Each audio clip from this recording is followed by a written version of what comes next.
What's up, family? Welcome back to MBK Lounge. I am so excited you guys decided to tune in again, and we got a show for y'all today. Here's the thing.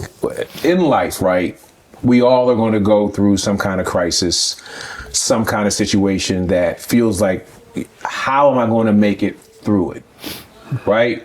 And I think for men, it's even, I would say at times even harder than that because of the way we're supposed to be so heroic. We're supposed to, you can't cry, you always got to be, chest out. But a lot of times, man, what you're going through is gigantic. And it's like, so this show, it's called Strength Through Fire because it's about how you can garner the strength to go through. And what you'll find is that sometimes you don't have to go through alone. And I really want you guys to see today that you can make it through. And I can't tell you how to get there, how to do it alone. I always have to have somebody, do it with me. And today, I got a guest who I think is going to do an excellent job with that. So let me welcome in my brother, Greg Works, my frat, my Libra buddy, my brother in Christ.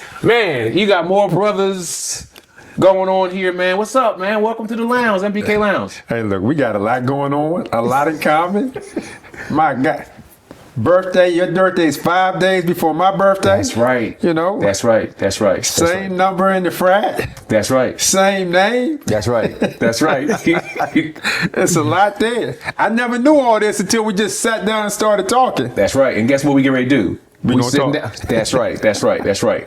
I want you guys to know that I want you to get to know Greg, right? And I want to start actually with his book. It's called Triumph, Life on the Other Side of Trials, Transplants, Transition, and Transformation by Gregory S. Works. And I think the reason I want you to know that is because, as you can see, I read the book. I didn't just show a bunch of yellow pieces of paper in here. What I found was, Greg, and I'm going to turn to you in a second, that strength through fire is a process.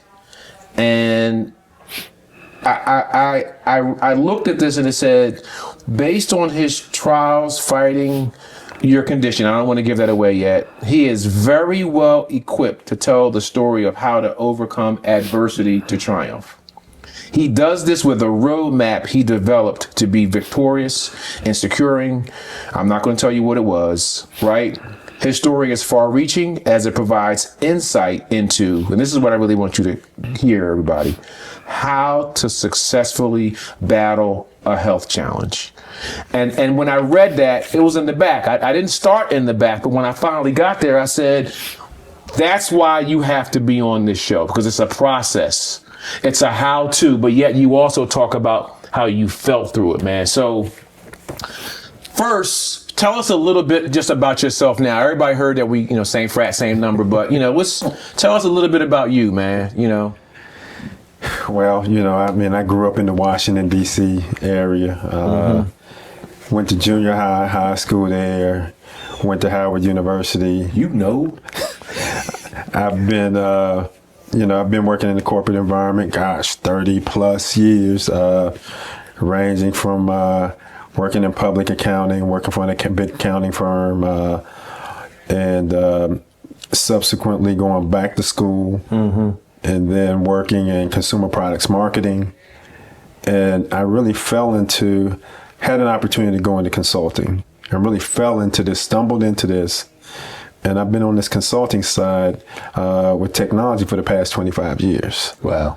Working with formerly a company called Bearing Point, which is formerly KPMG Consulting. Did a couple of stints with Verizon.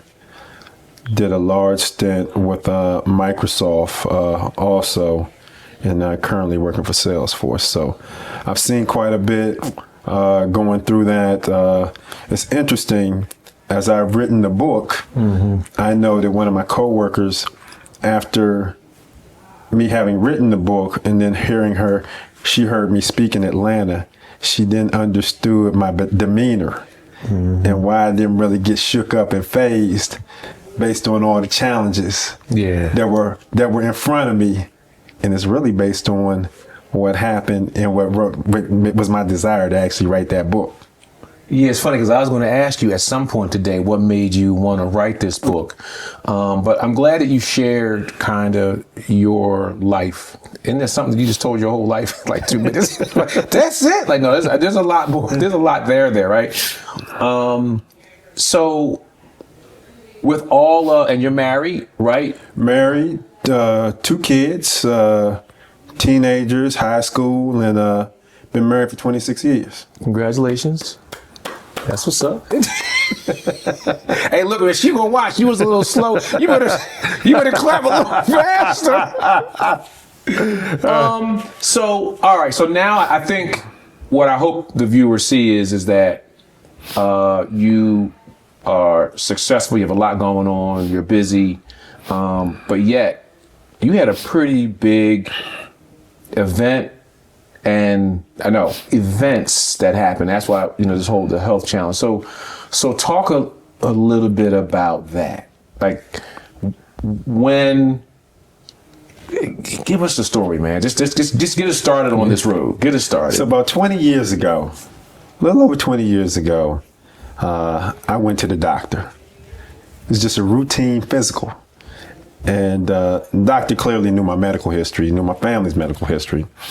And after having that physical, the doctor came back to me and said, like the next day or 2 days later, said, Greg, got the results back. I want you to go back in because I need you to have some additional test runs. So went, had these tests run, calls me back in a couple of days later and says, hey, look, I just want to tell you right now, you have a disease called polycystic kidney disease, which they call PKD for short, which is a kidney disease where you have little cysts that surround your kidney and put pressure on them.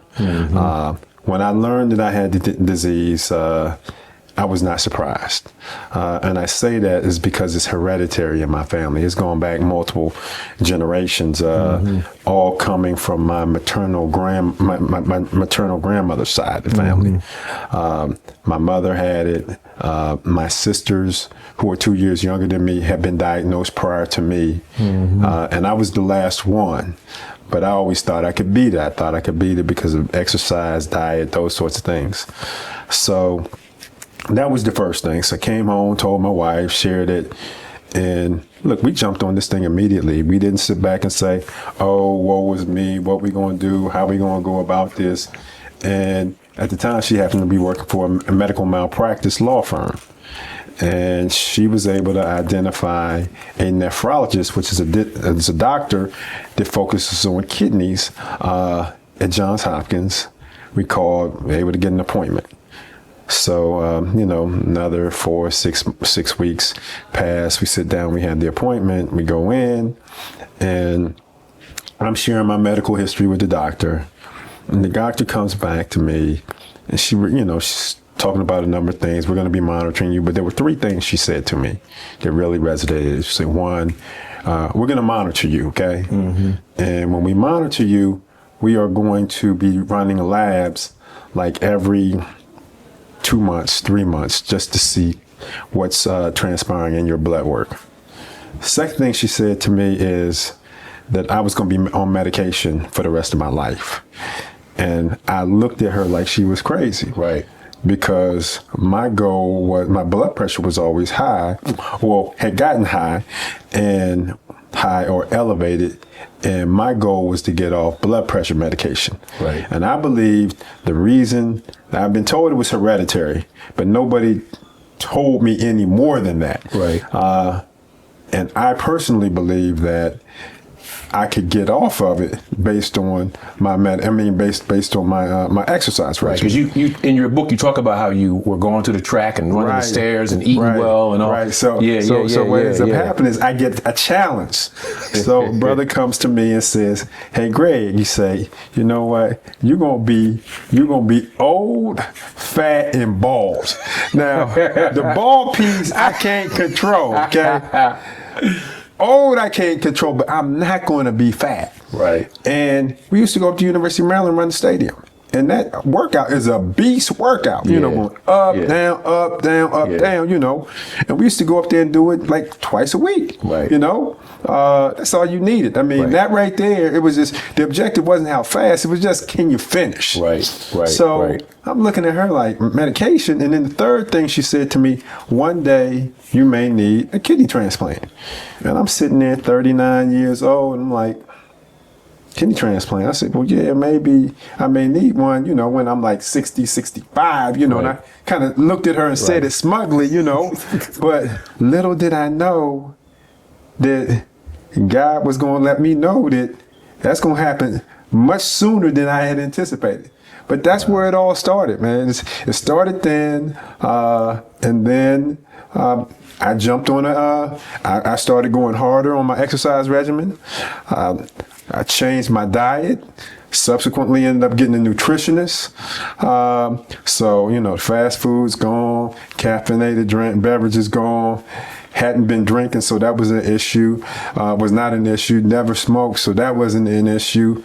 Salt on food, all of that stuff just gone. So you said a few minutes ago that you were told it was hereditary.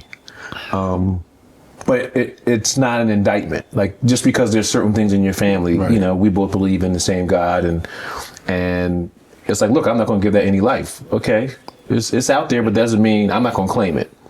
So you felt like you're going to do all those things. Are you still thinking you're going to beat it? Like, yeah, I always thought I was going to beat it. Yeah, that's what I hear. I was like, I always thought I was going to beat it. But you know, the one thing that she did tell me that didn't resonate with me initially was that she basically told me the reason that you have high blood pressure is because of kidney disease. Right. So, and for me, it was important that I learned that, because what happens amongst people, and especially people that look like you and I, they always say that we got something that's hereditary, but nobody can give you the source of why, how. They may say, oh, you got diabetes, you know, or you have this or you have that. Help me understand why I have this. You know, I'm not just taking your word of I got high blood pressure, because guess what? The jobs I have are intense and pressure packed. That's right. I know that did not help me at all. I mean, if you're working in public accounting, 80-hour weeks. You know, when you work in consumer products marketing, 70 to 80-hour weeks. You know, when you in consulting, selling consulting services, 70, 80-hour weeks. So it was always intense. I never have had a job where I wasn't in the pressure cooker. So I always believed that the reason my blood pressure was high or these things were happening was because of my occupation, not because I may have had some McDonald's or I did this or any of that. I never thought or believed it was because of that. Yeah, and the only reason I eventually learned about the tie between kidneys and cardiovascular disease is because I'm in pharmaceutical sales, and I was in my 20s, I think. No, actually my 30s, where I sold a cardiovascular drug, and I learned about the whole cardiovascular system and all that stuff. And I was like, oh, the kidneys are involved? I had no idea. I thought it was only heart and circulatory. I didn't understand lungs and kidney and heart. I just didn't get it. And you're right. If you don't understand all that, it can play into how you think about it and what you can do. The other thing I would say, and I was doing an interview with a TV station down in Georgia, and it was interesting. She asked me we started talking about diet, and we started talking about food. And is this before? This was after I had written the book. Okay. Recently. And I shared with her that, hey, look, you know what? All that food that we eat when we go to our cookouts, especially the way they cook down south, I can't eat all that stuff. Can't be eating that, collard greens, macaroni and cheese, and fried chicken, and I can't eat that. You know, I cannot. You can eat it in moderation, but I try to stay away from that. And please leave the pork alone. You know, you gotta leave these things alone. Okay, you're going too far. I'm gonna have some pork tonight. But that's real. But the whole thing is that's very real, you know? Right. That's real. Everything that you see at that cookout, you go in the cookout, you can smell the food from blocks up the street. That's right. It smells good, but you cannot eat that. You can eat it in moderation. You can eat anything in moderation. Right. So, okay, so you are making all these lifestyle changes, right? And again, you said earlier you're busy. I mean, you don't have kids yet, right? No, I had when I had my first transplant. I had my first child. Okay, all right. All right. Right. So I didn't have kids at the time. You're right. Yeah. Because I don't want to give away too much if we could get it all in at this time together. But I think so. What was that like when you're making all these lifestyle modifications? And I want to move us to when they tell you, "Hey, Greg, this is what we got to do." What was that like, man? That moment. When I learned that I needed a transplant, when I learned, I even let the cat out the bag. I ended up learning, based on my numbers, that the best way to go about treating this would be for me to have a kidney transplant. Oh, but you know what though? I'm gonna jump back in, right? Because you're right. Look, if we go forward and have to go back, that's fine. But there's a dialysis piece, and I don't know if that was like you don't have to. That was on my second one. Okay, all right. So, but I want to make sure that if we go to the transplant piece, that if there's anything up to or in between, we could always go back. So what was that like? So continue. So what I should share with you is, so one of the things we talked about is educating yourself about the disease. So I learned really as much as I possibly could about the disease, but the one thing that I never really focused on were all the symptoms. Okay. Mm-hmm. But I was focused on treatments. So when you have kidney challenges, objective is they need to make sure that you have the ability to filter waste through your system, okay? And the best way to go about this is to do one of a couple of things. You can get treated through dialysis. Mm-hmm. And there are multiple ways. I learned that. Right. So From you can so you can do it through peritoneal. Yeah. Or you can do it by going in peritoneal, which you do it at home, at night or during the day, and you're connected to a machine. Or you can go in and you do it anywhere from 8 to 10 hours at a time, and that's the way that it's actually done. Or you can actually go into a facility. Right. You go into the facility and you're going to go in there three times a week. It's going to be 4 times for 4 hours at a time, and it's really more intense when you do that. Okay. Mm-hmm. So you got those options, or the other option is that you can actually end up getting a kidney transplant. And when you start trying to figure out going about getting a kidney transplant, if you're on the waiting list, you end up going on the waiting list, then that can be anywhere from a year to 5, 6, 7 years, because what you have is you got over 100,000 people that are looking to have a transplant. Okay. What? They do 20,000 transplants a year. So on average, it's going to take you 5 years, okay? If you're on the waiting list. You talked about that in the book. See, so here's the thing, man. I said at the beginning, this is, having strength through the fire, right? And so now we let the cat out. It's a fire, right? It's a fire, right? And so there are things that you had to deal with, right? When this fire was ablaze, right? Like, so there's the whole mental aspect, the anxiety, the depression. I'm not saying you were depressed, but the fear. Like, talk a little bit about just dealing with that. You know what I mean? Like, what was that like? How did you get through it? I know. Go ahead. Yeah, go ahead. So there's a couple things here, and it's important that you have a support system, mm-hmm. and that you have a good support system. And I had 2 of the best coaches that I could have ever had in my life. One was my mom, and she had a kidney transplant. And then I had another good friend of mine, this happens to be one of our frat brothers, mm-hmm. that had multiple transplants. He had his first at 24 years old. Wow.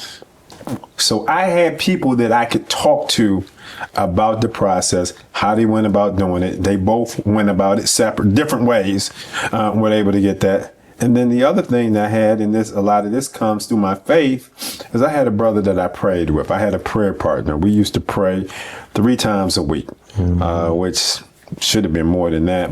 And we didn't just pray. We prayed about a lot of different things. Right. This was just happened to be one of them. But, we prayed about families, wives, challenges in marriage, jobs, just everything, And he was a little bit older than me. We talked about it. We prayed for his children and his grandchildren. And we also prayed for me from a transplant perspective. So I always believed that I was going to get a kidney. Mm-hmm. When I sat down with my doctor told me for my first transplant, he said, you know what? You're not going to go on dialysis.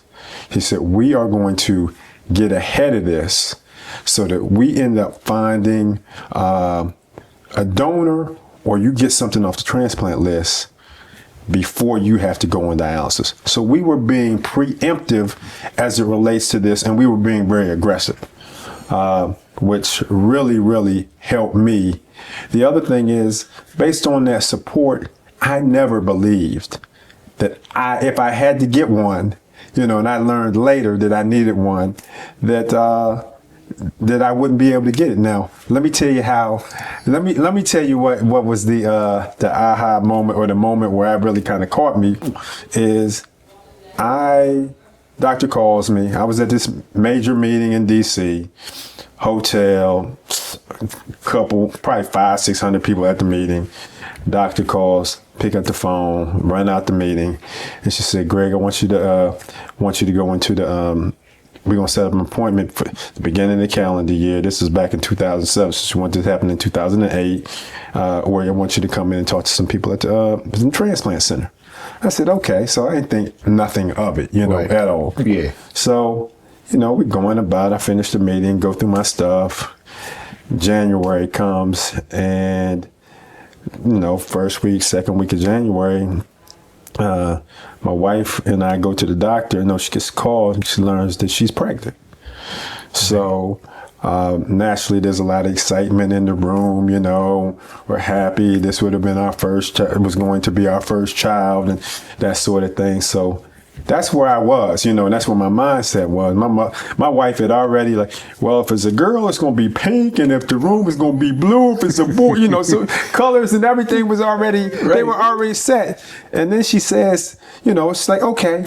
So now it's like, you know what, I got to go to this doctor's appointment. So I didn't really realize the doctor's appointment going to be like half a day. Wow. So I go in and I meet with the nephrologist that I had been following me. I met with nurses. I met with social worker. I met with the finance director. I met with some surgeons, a whole rack of people. And at the end, I ended up sitting down talking to two young doctors. One was African American, the other one was Asian. And the African American doctor says to me, he said, "Mr. Works, do you know your blood type?" And I said, "No." I said, "Why do you ask?" He said, "Well, we've been following your case and tracking this for quite some time. And we believe that you would be a good candidate for a kidney transplant." And just to say that my eyes didn't get big, I was like in the state of shock, like, it's a kidney transplant. And I'm sitting there like, and then he said, "Yeah, we think you would be a good candidate, we've been following this." He said, "Look, your numbers are not going to get any better. And we believe there's better to get on top of this sooner rather than later." The one thing they don't tell you about is, hey, look, you're here, but guess what? What happens if all of a sudden you get, you talk to your doctors, they say you got cancer. Well, guess what? You're not going to be able to have that transplant. Right. You're going to have to delay this. Right. Or something happens with one of your other organs. So they want to get on this. They're being preemptive. So they're being preemptive. Right. So I was just sitting there kind of in a state of shock. Like, you just told me that I need a kidney transplant, 2 weeks ago, I just learned that I got a baby on the way. That's right. That was in the book. I was like, wow. I got a baby on the way. My company is going under right now. Right. So how am I going to pay for all this? I sat down and just got finished talking to the finance guy, and he told me that the cost of the transplant is going to be between $250 and $400,000. I don't know about you, but I ain't had no spare change sitting around for my surgery. You couldn't go under the mattress? Nah, not me. So okay, all right. So listen. I want to jump in right here because what I want them to be thinking, or no, so what some of them are experiencing is what you just talked about. It's a fire, right? Yeah. So, but in your book, that's that whole thing about what you experienced, but yet you laid out the stuff. You already talked about support is big. But you also talked about the processes that you began, the steps that you began to take at work, right? There was a donor process. So it's a fire, but you didn't stay there. Right. You took action. So talk about what you had to do, a little bit about work and so some of the things that you did, man, because that's why this is such a really cool situation, man, because busy man with family, career, husband, the whole bit. And the fire didn't, you didn't burn up. So talk a little about what some of the stuff the action steps that you did. So what I did then, after hearing all that, naturally I was in a state of shock. And I came home and sat down and, I talked to my wife, talked to a couple of my friends. And then I recognized, hey, look, you know what? We don't have time to be sitting around trying to figure this out. But the one thing that I didn't move quickly on, as quickly as I should, was trying to identify how we were going to go about trying to get that kidney or a donor. So what I ended up doing is I picked up the phone and I called my guy, Perry. And Perry at this time had already 2 or 3 transplants. Wow. And he knew all of his donors. All of them. So he never had to go to the transplant list. And he started telling me, he said, well, you know what? I put together a list, and it's like I looked at the fraternity, sorority. I looked at people that go into Hampton with me to my school, I looked at high school. So I started looking at how he went about putting together his list. And I started looking at how I would approach putting together a list. And, I looked at family. I looked at friends. But the one where I jumped on, I said, you know what? I don't think they would let me down. Like, I hope they won't. Was the donor process was interesting in this book, right? I looked at the brothers that were actually in my wedding. Okay. So I looked at the wedding party. When I looked at the family, right out of the gate, I knew that I couldn't. I had one side of my family that I could not reach out to because they were dealing with the kidney disease. You know what I'm saying? Right. So they were like, I put them to the side quick. Right. Then I looked at my father's side of the family. The challenge I had there, I'm 42, 43 at this juncture, is my father is the youngest of 12. So all of my first cousins are much older than I am, for the most part, So I picked up the phone, I called them, but that was a challenge, because I say, okay, he got high blood pressure, they got diabetes, this is going on. So I had to kick them to the curb real quick. Right. And then I looked and said, you know what? Let me start going after this wedding party. And one of my roommates says to me, he gave me some choice words, but he's like, man, give me the number, man. I'll call. And he was the first one. And he got that thing jump started. And that's how we went. And really, I didn't have to go far outside of my core group of people. I don't know if Hopkins told me I needed to go 3 at a time. So I actually did. I went through that process and did it. And I identified, in the end, we had 3 people that were either compatible or they were a match that we could move forward, and then they selected the best one. What people don't understand when you're going through that process is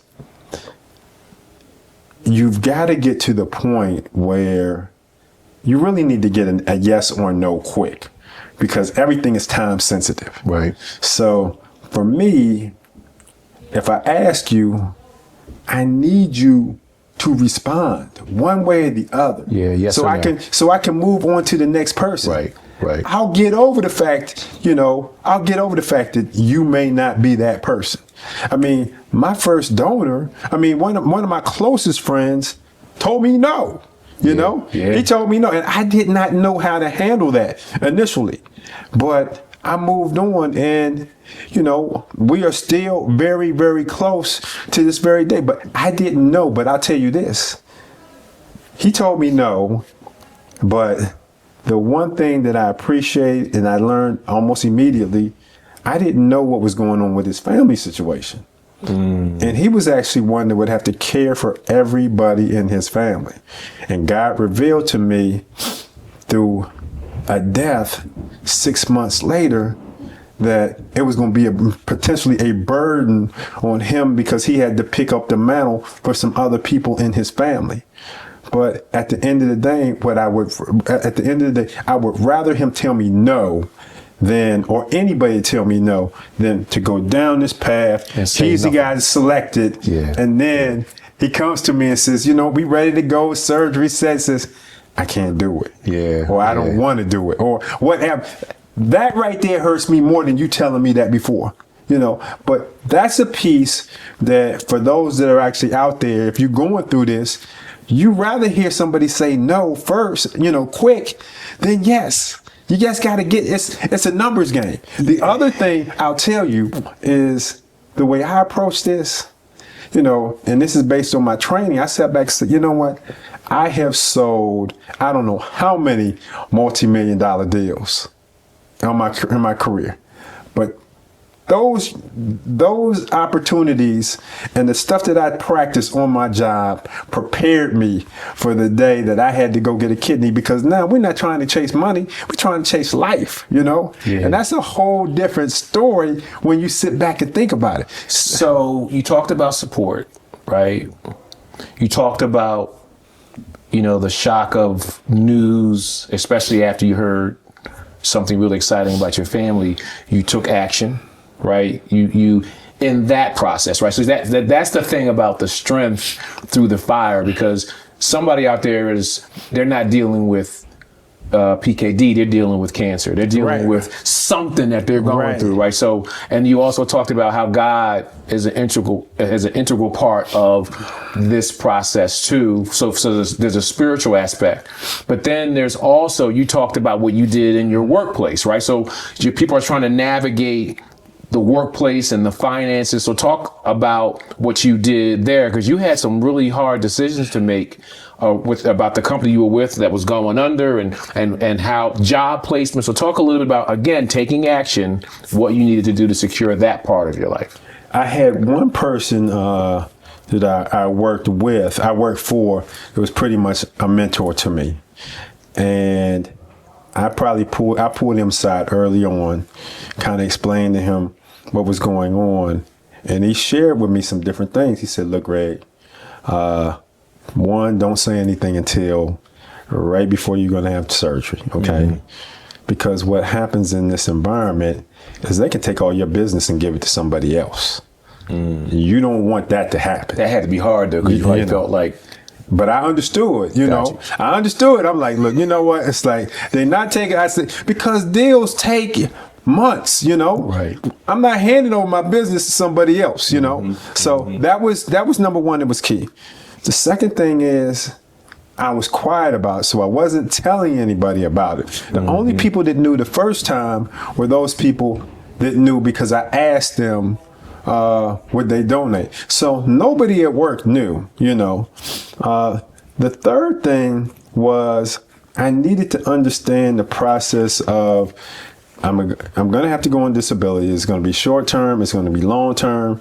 I needed to understand that. I also needed to understand whether or not I was going to get paid for that work that I was doing.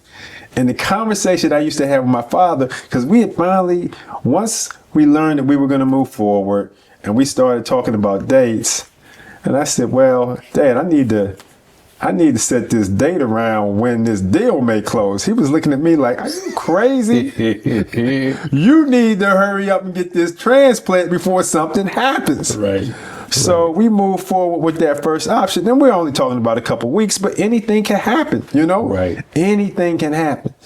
But it was good to have somebody that I can talk to. Now, when I went through it the second time, once again, I had a former boss that I could talk to, and she coached me all the way through that process. She coached me on how my general manager operated, and I saw this based on somebody else on our team that we lost. Right. I knew that his focus was only on the bottom line. He cared less whether or not I died tomorrow or I was here for the long term. You know, only thing he wanted to know is whether or not I was going to continue to get that business. I also knew that I could not put decisions in their hands. And by that, I mean, do I wait and they see that I'm going to need a transplant, or they know I'm going to go out on disability? Do I believe that they're going to do the right thing? Nah, I can't believe that they're going to do the right thing. Right. You got to be proactive and go get it. You know what I'm saying? Yeah. So I did that. And really the only conversation I was having was with the doctor. Right. And I'm like, look, you know, this is what's happening. You know what's happening. When can I go out on disability? Because I need to raise the hand. And what ended up happening is I landed in the hospital. So when that happened, then everybody knew what was going on. Right. I'm just like, hey, look, you know what? This is what's happening. I'm going to have a second transplant. You guys have seen I've lost 30 plus pounds, you know. I'm fatigued all the time. I started telling them about all the symptoms. And my boss was like, well, what are you going to do? You know, I say, and they telling me I need to go on dialysis. I said, look, you talking to me about what I'm going to do. I'm trying to figure out whether or not I'm going to live. You know, this is real stuff right here. I care less about the job right now. My focus is on, am I going to see tomorrow? Now, mind you, I never didn't believe that I wasn't going to. Right. But they needed to know that this was serious. And for the viewers, why did you believe that? I mean, the reason I believe that, for one, is I never believed that I was just going through all this for myself. Right. I believe that this is bigger than Greg Works at this point in time. Yeah. I know one of the things that my sister said when I had the first one, and the second one, she said, well, Greg, you know what? You know that God can heal you supernaturally. I said, yeah, I understand that. I said, but when I was going through my first transplant, the only people that really knew was those that knew that I was trying to get tested. I didn't lose a lot of weight. They saw me doing some different things, but they didn't. But this transplant, people saw, you know, they saw that I generally rate between 170 and 175, and I'm down to 140, 135. You know, they saw that. They saw my clothes that were falling off my back. You know, they saw this. You know, it wasn't like I was, and I didn't run from it, but they saw these different things. They didn't know whether or not it was a kidney situation, if I had cancer. They didn't. The only thing they knew was I was sick. So for me, it was important. But like I said, I never thought that I would not be able to turn this thing around. And as a man thinketh, right? So he is. So there is a spiritual aspect, a mental aspect of how you find the strength through the fire, along with the support and taking certain actions. I had my favorite chapters, right? Chapter 9, and you don't have to remember exactly because I know you got the book. But in chapter 9, because I want everybody to understand all of what they haven't heard yet. You, for some reason, chapter 9 is called transformation, right? Right. And you wrote out October 2008. First daughter, January 2009, first kidney transplant, 2009, employer filed for Chapter 11 bankruptcy, 2009, you lost your job. August 2009, I started a new job. January 2010, my second daughter was born. January 2013, and we haven't said this yet, my mother passed away. And February 2018, I underwent a second kidney transplant. That's why this show was called Strength Through Fire. Because it's when I read that, and it's in the middle. Right. I was like, it was a way of like reminding me how much you went through. So we're getting closer to the end. I mean, we could probably talk for the next couple of hours because there's so much I want the viewers to glean. But now that I kind of read that, if there's a couple of 3 things that you think are important for people to be able to have the strength through their fire, what would some of those things be? So there's a couple of things. First and foremost, I would say, don't let the moment overwhelm you. You heard everything that we talked about before, and it's like it's all coming down at once. And for me, I had to understand, hey, look, there's a lot coming at you right now. You can't tackle it all at the same time. You got to tackle these things one step at a time. You got to tackle them one step at a time. Because if you look at the whole, it's like an avalanche, you know. It's all coming down on you, and you're just trying to figure it out. At the time I had the first transplant, I know my financial broker told me, he said, man, he knew everything that was happening. He said, and this was when Obama was running. He said, man, I thought Obama had it bad, you know? We know that they don't want a black president, you know what I'm saying? Yeah. But he said, I thought he had it bad, but I'm just sitting there looking at this. And he said, man, based on all what you're hearing right now, I would be surprised if you went and decided you're going to jump off the 14th Street Bridge, you know? Right. But that's what I say is don't let the moment overwhelm you. Second thing I would say is you got to develop a plan. There's so much stuff that's coming there, and that's what I was trying to do in the book, is kind of lay that out, provide a roadmap. These are the things that are happening, and you got to take these things step by step and put something together, and then approach it. And for me, I was approaching it like it was a business. It was a job, you know, so that piece I think was critical. The third thing was it's about being obedient, okay? And for me, I heard God share with me after I had my first transplant that I knew I was supposed to either talk about this or I was supposed to put this thing in writing. And it took me a long time to get there, you know. But when I was in that ward, this was second, third day, I was out walking. And one of the things they do is they have you walk around the ward and you got your IV machine with you and you're doing this. And the nurses, they were there and they were actually talking to me and saying, Mr. Works, you can do it. You can do it, Greg. You can do it, 1 lap, 2 laps, 3 laps, 4 laps, you're doing it. But then I started looking in the rooms. And as I looked in those rooms, I saw people that could not get out of bed. And it just really hit me. And I came back to the room and I just broke down in tears. And I said, God, I will do whatever you tell me to do. I said, I will serve you however you want me to serve you. And at the time, I'm just sitting there thinking, I said, you know what? I need to be a good father. I need to be a better husband. I need to make sure I provide. I need to be a role model example. That's what I'm thinking. I wasn't thinking he was going to tell me write a book. I wasn't thinking that he was going to tell me go out and talk to people about your story.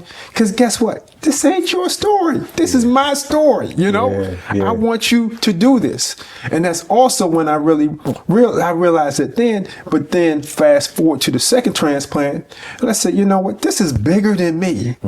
This is really, really bigger than me. So it's important that I get out here and I share this. I remember talking to one of our classmates and I was trying to figure out, well, how can I put together like a 2-pager and put this thing together and then go out here and speak? Because I always wanted to talk. It's like, that's not what God has for you. God has something more in you to share with other people. So in closing, obviously I've talked about the book. How can people get the book that I got and have a chance to read? Where can they go to get the book, Greg? A couple of different places. You can go on Amazon, online. You can go to Barnes and Noble. online. My website is www.triumph.com, and it'll lead you to different ways that you can actually do that. But those are really the best ways to go about getting it. The other thing that you can do is you can come to me directly and try to purchase the book. My email address is gworks0584@gmail.com. And I can get you one just as quickly. If you're local to the Washington, D.C. area, you send me an email, I can get it to you in a day. Got it. But those are the best ways to go about getting the book. So listen, man, Greg, it's always a pleasure to see you, man. I can't thank you enough for coming to MBK Lounge, man. I appreciate it. Hey, look, I appreciate the time, man. So listen, everybody, this was about strength through fire.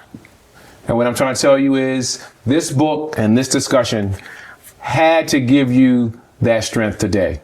So get the book, watch this video a second time, this show, and I believe that you will find the strength that you need. Thanks for coming out. See you next week.